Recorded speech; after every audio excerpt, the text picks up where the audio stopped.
เนาะคนตกกับพายุมาเศร้าแบบนี้แหละลุยคู่มือเนาะคือว่าพักงามเด้อมื้อนี้พักงามคือเก่าเนาะงามทุกมื้อเนาะพอพักเขามันงามอยู่แล้วบ้านเขามันงามเนาะนี่เห็นบ่กล่องให้เบิ่งกล่องสดๆเลยเหรอเด้อบ่มีการตัดแต่งยังเลยกล่องนี่มันสดๆเลยพอข่อยเป็นคนถ่ายคลิปง่ายๆนะถ่ายปุ๊บลงปั๊บเนาะบ่ต้องเลยมาตัดมาแต่งยังมันยากเสียเวลาข่อยมันบ่ได้หลายคลิปเนาะข่อยเป็นคนเฮ็ดคลิปง่ายๆถ่ายคลิปง่าย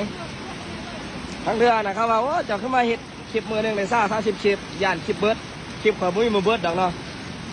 คลิปข่อยลงคู่มือข่อยถ่ายคู่มืออันนี้แต่ว่ามันคำก่อนข่อยลงคู่เบิร์ดเนาะบางทีหอบคำข่อยยังแหนมาลงนี่เนาะเขาจะล่างมีเลยล่างอยู่กลางน้ำแบบนี้เลย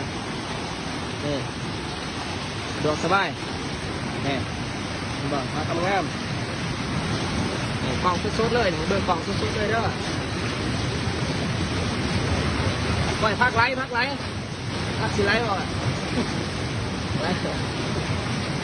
ตกลุมแล้วแมนเบิร์ดอ่ะ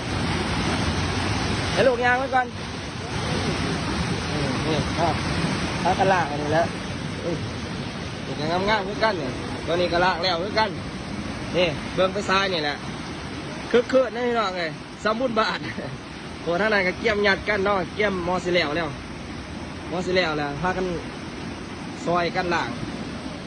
นี่พักงามนี่เบิ่งงามเลยนี่ก็กล่องสดเลยเหรอ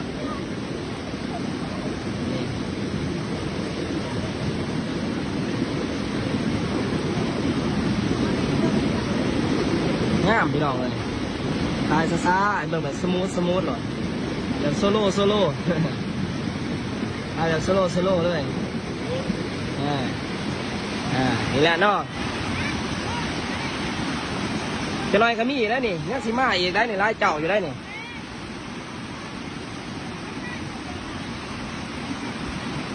ยังสีมาลายเจ้าอยู่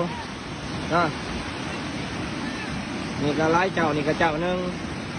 เพราะว่าลายในบ้านเท่ามันลายคนนี่นะลายคนชูมาลกไห้นะเนาะเพราะว่าย่ามพ้นนี่แห้งเขาเจ้าอยากลกเพราะว่าข้าวลกสาแล้วพักเขามันสิใหญ่ไว้ใหญ่โพดเนาะท่านใหญ่โพดแต่มีแม่ข่าเขาเจ้าติไหนเนาะแมนยูใหญ่มันมีน้ำหนักดีแต่ลูกค้าแม่ข่าเขาเจ้าติไหนเนาะเขาก็บริมากเงาเพราะมันได้เนาะนี่เลยเบอร์หน้าก็ยัดกันอยู่ซิดนะซิดใส่กันแล้วเบื้องบูทั้งล่างกับเปียกบัดมันยัดอะไรก็เปียกซิดใจเงี้ยมีบูนึงซิดบูนึงบูเบิ้งกันทันมาแล้วนี่เปียกบัดเนาะจะพากันสนิทเลยเด้อคลิปสั้นคลิปยาวเขาเกี่ยมติดตามไว้เด้อทุกคนเด้อ